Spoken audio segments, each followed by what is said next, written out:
ನಮಸ್ಕಾರ ಫ್ರೆಂಡ್ಸ್, ನನ್ನ ಚಾನಲ್ಗೆ ಸ್ವಾಗತ.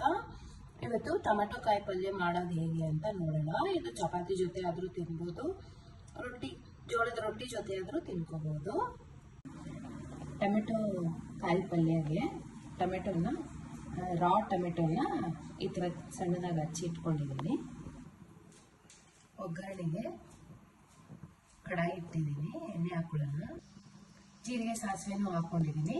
ಅದಕ್ಕೆ ಕಡಲೆಬೇಳೆ ಹಾಕ್ತಾ ಇದ್ದೀನಿ. 1 ಸ್ಪೂನಷ್ಟು ಉದ್ದಿನಬೇಳೆ, ಈರುಳ್ಳಿ ಹಾಕ್ತಿದ್ದೀನಿ. 1 ಸ್ಪೂನಷ್ಟು ಅರಿಶಿನ ಹಾಕ್ತಾ ಇದ್ದೀನಿ. 2 ಸ್ಪೂನಷ್ಟು ಖಾರದ ಪುಡಿ. ಇವಾಗ ಕಟ್ ಮಾಡಿ ಇಟ್ಕೊಂಡಿರೋ ಟೊಮೆಟೊ ಕಾಯಿ ಹಾಕೋಣ.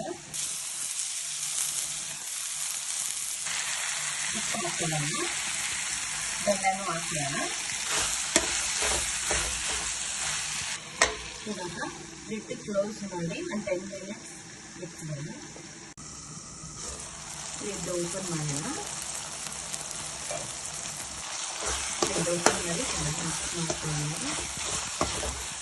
ನೋಡಿ, ಒಂದು ಸ್ವಲ್ಪ ನೀರು ಹಾಕಿಲ್ಲ.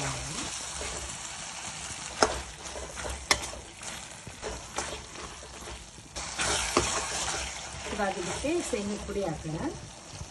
2 ಸ್ಪೂನಷ್ಟು ಶೇಂಗಾ ಪುಡಿ ಹಾಕ್ತಾಯಿದ್ದೀನಿ. ಮಿಕ್ಸ್ ಮಾಡೋಣ. ಇವಾಗ ಲಾಸ್ಟಿಗೆ ಕೊತ್ತಂಬರಿನ ಹಾಕೋಣ.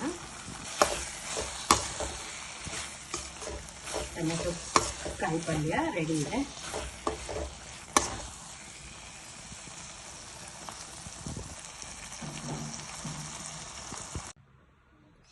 ಟೊಮೆಟೊ ಪಲ್ಯ ಚಪಾತಿ ರೆಡಿ ಇದೆ. ಇದು ಟೊಮೆಟೊ ಪಲ್ಯ ರೊಟ್ಟಿ ಜೊತೆ ಆದರೂ ತಿನ್ಬೋದು, ಚಪಾತಿ ಜೊತೆ ಆದರೂ ತಿನ್ಬೋದು.